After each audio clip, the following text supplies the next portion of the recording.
할렐루야. 네, 반갑습니다. 벌써 송구영신 예배 드린 게 엊그제 같은데 벌써 2014년도 마지막 주일 왔습니다. 여러분, 모든 이 세상에 존재하는 것은 시작이 있고 끝이 있습니다. 우리가 최종적인 아주 절대적인 끝은 우리 주님 재림입니다. 우리 주님 재림하심으로 이제 모든 것이 끝이 나게 되고, 예수님을 믿고 구원받은 자들은 영생으로, 그렇지 않은 사람은 영벌로 갈라지게 되는 것입니다. 우리가 오늘 2014년도 마지막 주일이라고 하는 상당히 엄중한 우리가 참 시간에 우리가 당도하게 되었습니다. 지난 한 해 동안 많은 일들이 있었지만 우리 하나님께서 용케도 여러분들을 지켜주시고 또 인도해 주셔서 여기까지 온 줄 믿습니다. 저는 오늘 에베소서 4장 13절로 15절 말씀을 읽었습니다. 에베소서의 말씀은 특별히 오늘 본문 말씀은 사도 바울이 성도들에게, 에베소 성도들에게 갖는 바램을 권면하는 그런 내용입니다. 모든 사람은 다 자기 바램이 있습니다. 모든 아버지 어머니는 자기 아들 딸들이 어떻게 되었으면 좋겠다는 그런 바램이 있어요. 다 있지요, 여러분들. 우리 아들 딸은 앞으로 어떻게 되었으면 좋겠다, 그런 바램이 있습니다. 또 스승은 제자들에 대한 바램이 있어요. 내가 가르친 내 제자들은 앞으로 어떤 사람이 돼서 이 세상을 어떻게 살았으면 좋겠다 하는 그런 소망이 있습니다. 그리고 오늘 사도 바울처럼 목회자는 자기 성도들이 이렇게 좀 성장을 하고 이렇게 되었으면 좋겠다라고 하는 소망이 있습니다. 그래서 오늘 본문 말씀은 사도 바울의 소망이지만 역사적으로 볼 때, 궁극적으로 볼 땐 하나님의 소망입니다. 하나님께서 에베소 교회뿐만 아니라 오고 오는 시대의 모든 성도들이 이렇게 되기를 바란다 라고 하는 이 하나님의 권면이 오늘 본문 말씀에 있습니다. 오늘 제목이 그렇습니다만 하나님은 첫 번째로 모든 성도가 자라기를 원하십니다. 할렐루야. 성장하기를 원하신다, 그 말이죠. 성장하기를 원하십니다. 우리는 참 잘하는 것을 보면 새로운 희망을 갖게 되죠. 여러분들이 그 집에서 혹은 베란다에다가 혹은 마당에다가 화분을 하나 갖다 놓고 그 화분이 자라는 모습을 볼 때 아주 작지만 기쁨이 있습니다. 아주 작았던 그 화초가 점점 자라서 잎을 내고 줄기를 내고 꽃몽우리를 내고 꽃을 피고 할 때 그 기쁨은 말로 다 할 수가 없어요. 화초 한 포기도 그렇게 성장을 할 때 우리에게 기쁨을 주는 거죠. 우리가 우리 가정의 어린 아이들도 이 세상에 출생해서 점점 자라는 모습을 볼 때 주변 사람들에게 얼마나 큰 기쁨을 줍니까? 아무것도 모르고 요람에 있던 아이가 자라서 걷게 되고 말하게 되고 이렇게 성장할 때 얼마나 그게 큰 기쁨인지 모릅니다. 저는 이제 우리 교회를 이렇게 긴 시간 동안 목회하면서 우리 교회에서 출생을 하고 유치부 학생이 되고 유년부, 아동부, 중고등부 학생이 되고 점점 성장을 해가지고 청년이 되고 대학을 졸업하고 결혼을 하고 아기를 안고 나오는 모습을 볼 때 그렇게 뿌듯할 수가 없어요. 여러분들은 남의 일이니까 별로 기분 안 좋아요. 그렇게 그걸 좋을 수가 없어요. 그렇게 좋기도 하고 한편으로는 불쌍하기도 하고, 저걸 또 키우느라고 얼마나 고생을 많이 해야 될까, 그런 안타까움도 있고, 이게 성장할 때 주변 사람들에게 큰 기쁨이 됩니다. 본인도 그렇고, 하나님도 여러분과 제가 자라기를 원하십니다. 자, 무엇이 자라기를 원하시는가? 믿음이 자라기를 원하신다. 오늘 13절 말씀은 하나님은 우리의 믿음이 자라기를 원하신다. 오늘 13절 상반절에 보니까 우리가 다 하나님의 아들을 뭐 하는 것과 믿는 것과 아는 일에 하나가 되어 그랬어요. 하나님은 우리의 믿음이 자라기를 원하신다. 하나님은 영이시기 때문에 우리 육안으로 볼 수가 없습니다. 그리고 우리 육신적인 손으로 만질 수가 없어요. 하나님 만져지질 않아요. 우리 육안으로 봐지질 않습니다. 하나님은 영이시기 때문에. 자, 그 영이신 하나님과 우리와의 관계는 그런 육신적인 관계가 아니라 믿음의 관계입니다. 우린 믿음으로 하나님과 관계를 맺을 수 있어요. 믿음으로. 그래서 하나님은 우리의 믿음을 소중하게 보십니다. 믿음을 소중하게 보시는 거예요. 그 하나님이 우리를 보시는 기준이 뭐냐? 믿음입니다. 하나님은 우리에게서 믿음을 보신다. 그래 하나님은 믿는 자를 기뻐하십니다. 히브리서 11장 6절에 믿음이 없이는 기쁘시게 못하나니. 하나님 살아계신 것과 하나님을 믿는 자에게 상 주시는 님을 믿어야 할지니라 그랬어요. 하나님은 믿는 자를 기뻐하시는 하나님이시다. 그 하나님을 믿는 방법이 예수 영접입니다. 예수님이 뭐라고 말씀하셨어요? 나는 길이요 진리요 생명이다. 나로 말미암지 않고는 아버지께 올 자가 없다. 그 말은 나로 말미암지 않고는 하나님을 알 수 없다 그 말이죠. 하나님을 만날 수 없다. 하나님은 믿는 자를 기뻐하신다. 자, 믿는 자를 기뻐하시는데 여러분 믿음도 믿음 나름입니다. 그렇지 않습니까? 하나님은 이방 사람들이 우상을 숭배하듯이 하나님은 이방 사람들이 미신을 숭배하듯이 그런 맹목적인 방법으로 하나님을 믿기를 원하지 않으신다 그 말이죠. 믿음은 믿음인데 어떤 믿음이냐? 믿는 것과 뭐 하는 일에? 아는 일에 하나가 되어 그랬어요.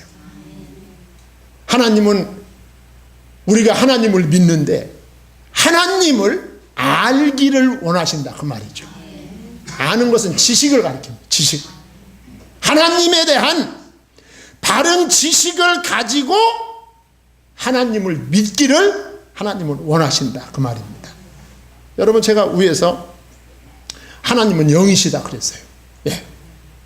하나님은 영이시기 때문에 우리 인간의 그 감지 기능 밖에 계신 분이에요. 우리가 알 수 없어요.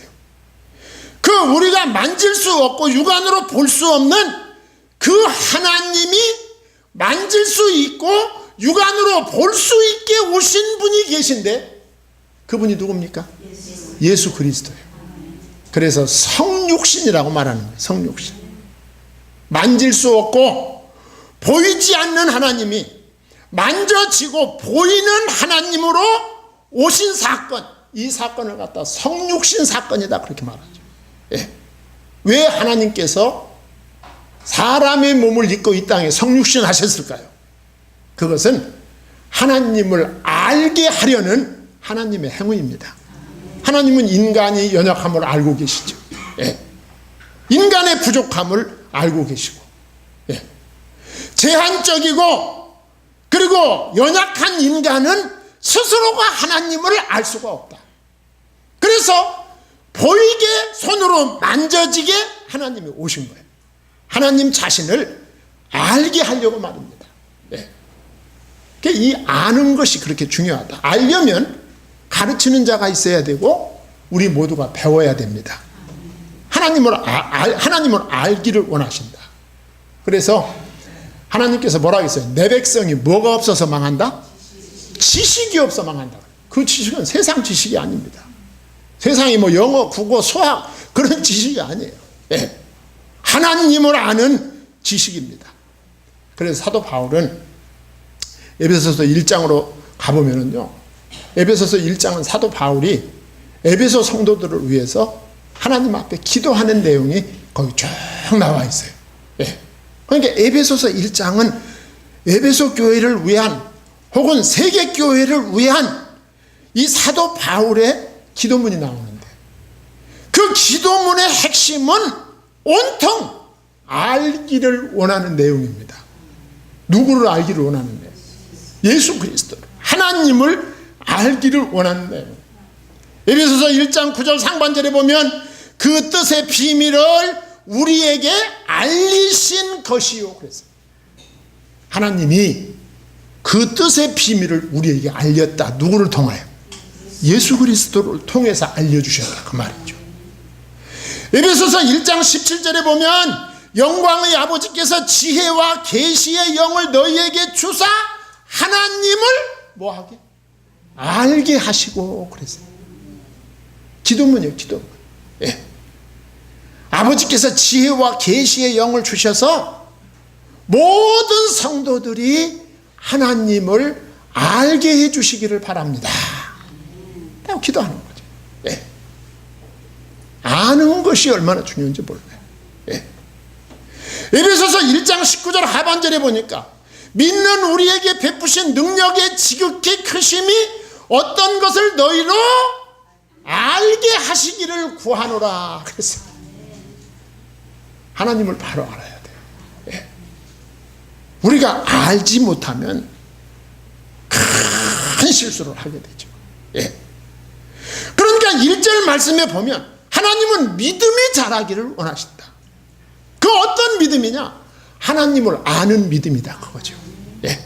하나님을 믿는 것과 하나님을 아는 것은 하나가 됩니다. 이 믿음이 자라기를 위해서 권면하는 장면을 우리가 생각해 보았습니다. 그러면서 이어서 하시는 말씀이 온전한 사람을 이루라 그랬어요. 자, 온전한 사람을 이루라. 온전한 사람. 여기 온전한 사람이라는 건 완전한 사람을 말하는 게 아니에요. 예. 완전한 사람이 되라. 세상에 완전한 사람이 어디 있어요? 이 세상에 누구도 완전하지 않습니다. 여러분들이 누구를 상대하든지 그게 가족이었든지 친구였든지 같은 교우였든지 사람을 볼 때 우리가 사람에게서 실망하고 사람에게서 낙심하는 이유가 뭐냐 하면 그 상대를 완전한 사람으로 보기 때문에 낙심하고 실망하는 거예요. 사람 완전한 사람 아무도 없습니다. 예. 그 오죽했으면 사도 바울이 로마서 3장 10절에 의인은 없나니 하나도 없다 그랬어요. 이 세상에 완전한 사람 없어요. 다 연약하고 부족하고 넘어지기 쉽고 상처받기 쉬운 존재들입니다. 예. 그 누구나 이 세상에 존재하는 사람은 다 사랑이 필요하고 돌봄이 필요한 사람들이야. 다 그런 존재들이다. 이걸 다른 말로 말하면 그래서 사람은 사회적 존재다 그렇게 말하는 거예요.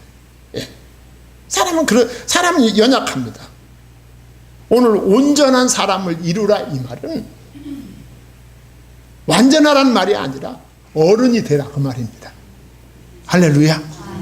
성숙한 성도가 되라. 성숙한 그리스도인이 되라. 언제까지나 어린 아이의 상태로 머물러 있으면 안 된다. 성숙한 성도로 자라나야 한다는 것입니다. 여러분 2014년도 이제 다 지나갔어요. 여러분 시간은 되돌릴 수가 없습니다. 제가 인생을 조금 살아봤더니 가장 무서운 게 시간이야. 예. 지나가면 돌이킬 수 없어요. 이미 지나간 건 이제 어쩔 수가 없어요. 예. 참 우리 젊은이들은 시간을 잘 활용하셔야 돼요. 시간은 양보가 없습니다. 예. 어김없이 하루 24시간 지나갑니다. 예. 내가 놀든지 영화를 보든지 날마다 컴퓨터 앞에서 논팽이 짓을 하든지 뭐 공부를 하든지 뭘 하든지 시간은 어김없이 하여간 24시간 그냥 잘락합니다. 탁탁 잘락합니다. 예. 무서워요. 무서워. 예. 어김없어요. 기다려주지 않아요. 예. 이미 지나갔어. 2014년도는 이제 다 지나갔어. 2015년은 잘하는 해가 되시기 바랍니다. 잘하는 해가. 할렐루야. 지나간 건 어쩔 수가 없지만 다가올 2015년도는 우리를 기다리고 있는 거예요. 네. 우리를 기다리고 있어요. 성장해야 돼요. 목사는 목사대로 성숙해야 됩니다. 장로님들은 장로님들대로, 권사님들은 권사님들대로, 안수집사는 안수집사님대로, 예, 서리집사님은 서리집사님대로, 교사, 그 선생님들은 선생님들대로, 성가대원은 성가대원대로 성숙해야 된다. 예. 2014년도보다 2015년도는 뭔가 성숙해져가는 한 해가 되기를 바랍니다. 예. 주일 성수 못하던 사람이 주일 성수도 하고, 예. 11조 생활 못하던 사람이 11조 생활도 하고, 감사 생활 못하던 사람이 감사 생활도 하고, 예배 기도 못하던 사람이 기도도 하고, 찬양 생활 못하던 사람이 찬양도 하고, 예.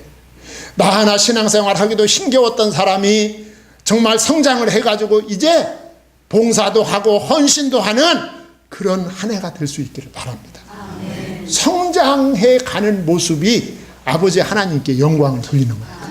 예. 저는 언젠가도 한번 말씀드렸지만 제가 1972년도에 제가 그때 학부생이었는데, 예. 여기 도봉동 지금 삼성내면 아파트 뒤편으로 거기 뚝방으로 쭉 판자촌이 있었어요. 개딱지 같은 판자촌이 그냥 쭉 저쪽 노원교까지 붙어 있었어요. 예. 그 75년도에 어떤 분이 그 판자촌 교회를 어느 여전도사님이 개척을 해가지고 이제 거기서 여전도사님이 개척을 한 교회인데 교인들이 상당히 이렇게 모였어요. 예. 모였는데 그 모인 교인들이 할머니 설교를 안 듣고 싶고, 예, 젊은 교역자 설교를 좀 듣고 싶습니다 해가지고 소개해서 간 데가 소개받은 게 바로 저예요. 이래봬도. 네. 75년도에. 네. 그때도 설교를 좀 괜찮게 했나 봐요. 네. 갔어요. 갔더니 그 어렵게 사는 동네잖아요. 그 중고등 학생들이 많이 모였어요. 이제 그 교역자가, 젊은 교역자가 가니까 중고등부 아이들이 상당히 많이 모여왔어요. 예. 근데 그 아이들이 보니까 막, 벌써 이 눈동자가 풀린 애들이 세상적으로 완전히. 예. 근데 그 아이들이 뭐 교회에 와서 앉아있는데 처음에는 저 아이들이 정말 사랑구실 할까 싶었는데, 예. 그 아이들이 찬송 부르고 기도하고 날마다 성경 공부하고 하다 보니까 애들이 바뀌기 시작해요. 예. 시간 없으니까 다 얘기를 못해요. 그 아이들이 찬송하고 성경을 보고 기도하고 그 막 얼굴이 은혜 받아가지고 얼굴이 해같이 달같이 빛나는 것을 볼 때 그 기쁨은 이루 말할 수가 없어요. 예.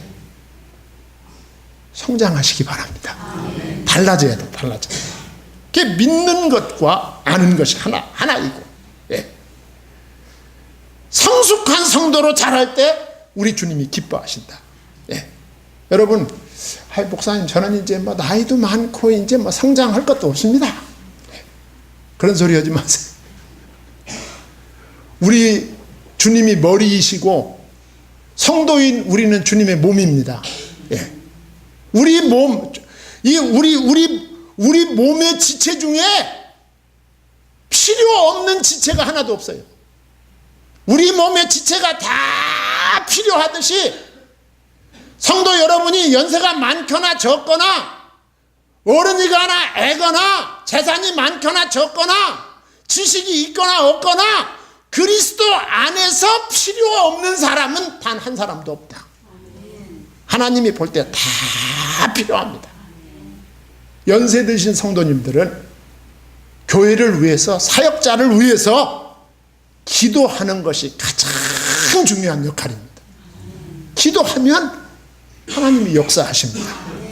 믿기를 바랍니다. 예. 그 다음에 그러면 우리가 성장해야 되는데 어디까지 성장하면 좋을까요? 예. 목사님, 내 키는 어디까지 크면 좋을까요? 예. 우리의 성장 목표는 예수 그리스도입니다.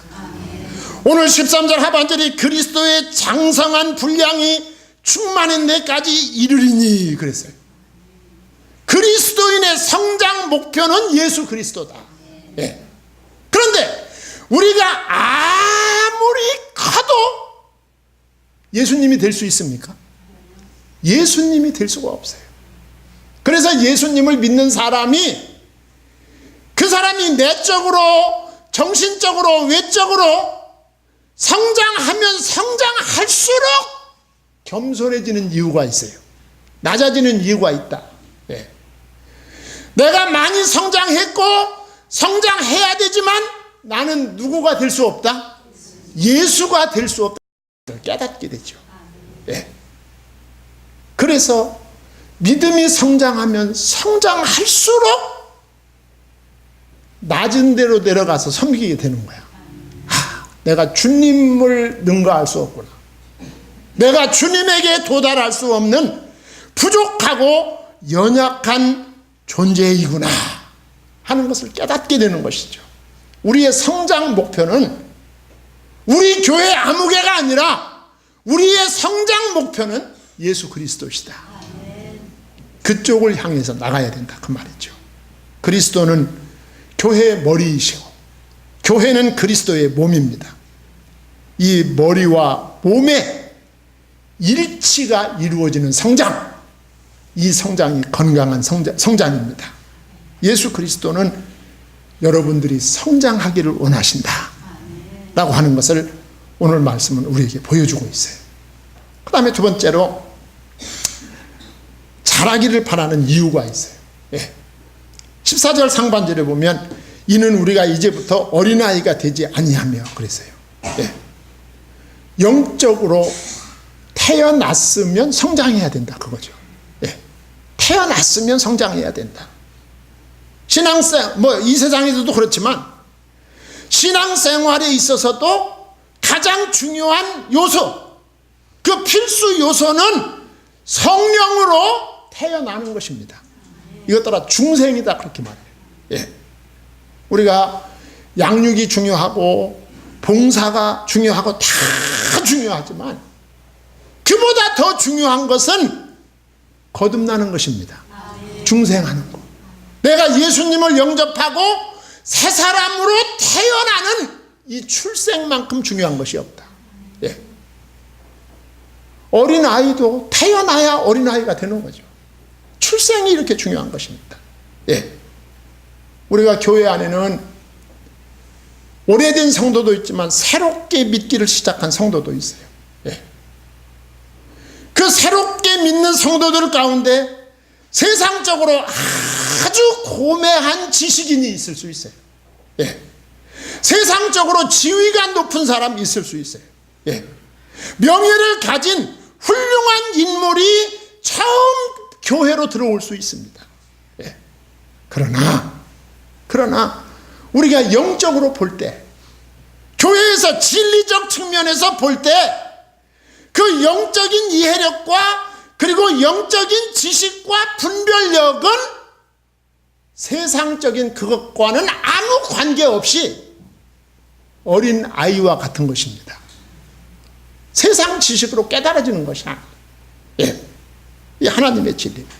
그래서 성장하라는 것입니다. 하나님의 말씀을 잘 받아 먹을 때 우리는 바로 성장할 수 있어요. 어린아이 상태에 머물러 있지 않을 수가 있다 그 말이죠. 그 다음에 자라기를 바라는 이유는 사람의 속임수와 간사한 유혹에 빠지지 않기 위해서입니다. 14절 중간에 사람의 속임수와 간사한 유혹에 빠져 이단에 빠지지 않기 위해서는 우리 믿음이 성장해야 된다. 네. 여러분 초대교회 때나 지금이나 이단자는 항상 있게 마련입니다. 고린도 교회도 그랬고 초대교회 당시에도 유대주의 이단과 영지주의 이단이 얼마나 강하게 도전을 해왔는지 모릅니다. 예. 그리고 사도 바울의 그 간곡한 당부에도 불구하고 많은 초대교회 성도들이 그 영지주의 이단이나 유대주의 이단에 넘어간 경우가 허다하게 많습니다. 왜 그러냐 하면 그들의 믿음이 진리로 성장하지 못했기 때문에 그런 거예요. 예. 무지하고 분별력이 없기 때문에 그렇습니다. 예. 그래서 신앙생활도 우리가 철저한 교육과 훈련이 필요한 것입니다. 그래서 성장을 해야 된다 그거죠. 성장은 거저 되는 것이 아니라 우리 아이들이 성장을 그냥 합니까? 먹여야 되는 거예요. 먹여야. 예. 하나님의 말씀을 잘 먹이고 또 받아 먹어야 우리는 바른 성장을 할 수 있는 것입니다. 그러면서 그러면 사람의 속임수와 간사한 유혹, 이단의 위험성만 있느냐? 신앙생활 하는데 더 있다 그 말이죠. 14절 하반절에 보면 온갖 교훈의 풍조에 밀려 요동치 않게 하려 함이라 그랬어요. 온갖 교훈의 풍조에 밀려. 이게 무슨 풍조입니까? 세상 풍조입니다. 세상 풍조. 이 세상은 그리스도인의, 경건한 그리스도인의 삶을 위협하는 말할 수 없는 풍조들이 있습니다. 이 세상에. 예. 우리가 방황하면 그 풍조에 휩쓸리는 거예요. 예. 우리가 진리를 깨닫지 못하고 굳건한 믿음을 갖지 못하면, 그러고 방황할 때 우리는 풍조에 휩쓸리게 된다. 어린아이들은 실증을 잘 내고 감정에 좌우됩니다. 감정에 좌우돼요. 어린아이들. 장난감 사주면 금방 실증 내고 새로 사달라고 하죠. 어린아이들은 생각을 하지 않죠. 그때 감정에 따라서 좌우됩니다. 그리고 어린아이들은 실증을 잘 냅니다. 그리고 신기한 거 좋아해요. 예. 신기하고 변화 있고 새로운 것을 좋아합니다. 새로운 것이 없으니까. 성도들 가운데도 이런 성격의 성도들은 상당히 위험스럽습니다. 예. 뭐 새로운 것이 없을까? 그 새로운 것 찾다가 방황하다가 이단과 사이비에 빠지는 사람들이 부지기수로 많다 그 말이죠.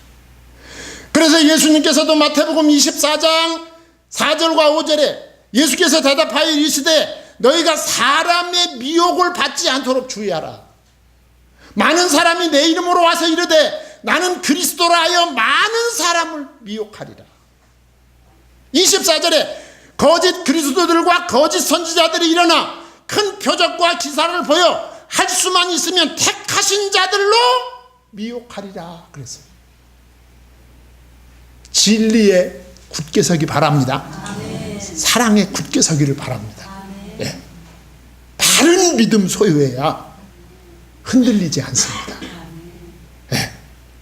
사도 베드로를 통해서 주신 말씀, 베드로전서 5장 8절 근신하라 깨어라 너희 대적 마귀가 우는 사자같이 두루다니며 무슨 자? 삼킬 자를 찾나니 그랬어요. 밖에서 지금 막 어슬렁어슬렁 대고 있는 우리를 삼키려고. 예. 어린이는 이런 하나님의 경고의 분별력이 없고, 예.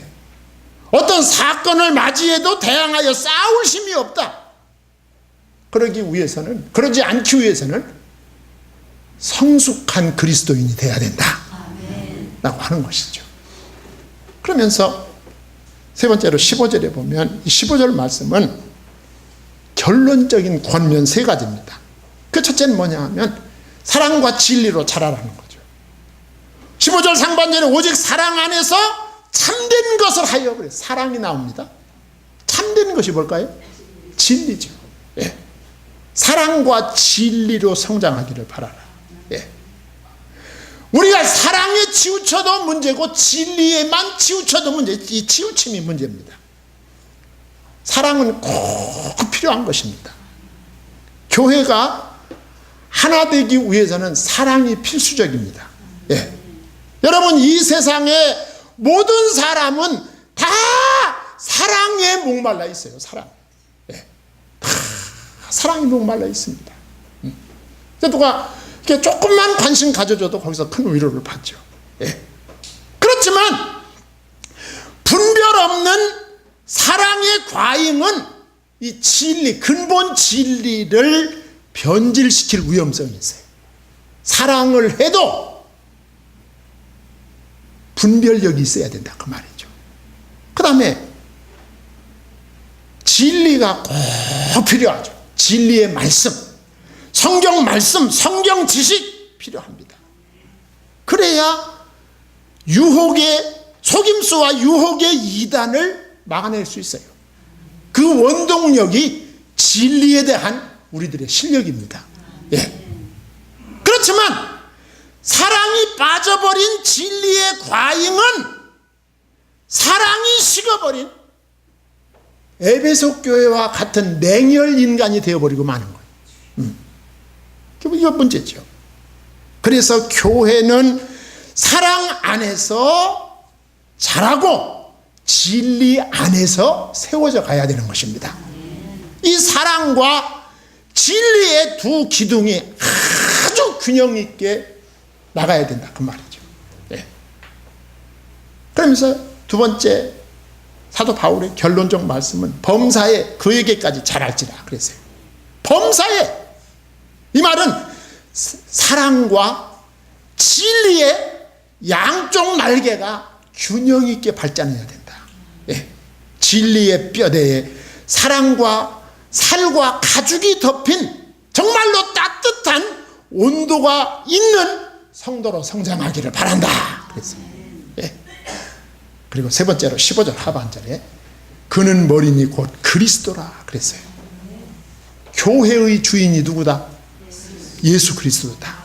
예수 그리스도를 주인으로 알고 주인으로 믿고 주인께 순종하는 성도로 성장하기를 바란다.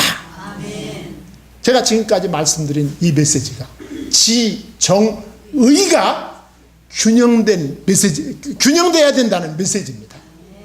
2015년도에는 지정의가 균형적으로 갖춰진 성장하는 그리스도인이 될 때 하나님께서 여러분의 세상적이고 현실적이고 물질적인 모든 문제까지 따라서 해결해 주실 줄 믿습니다. 하나님 아버지, 하나님의 은혜와 사랑을 감사드립니다.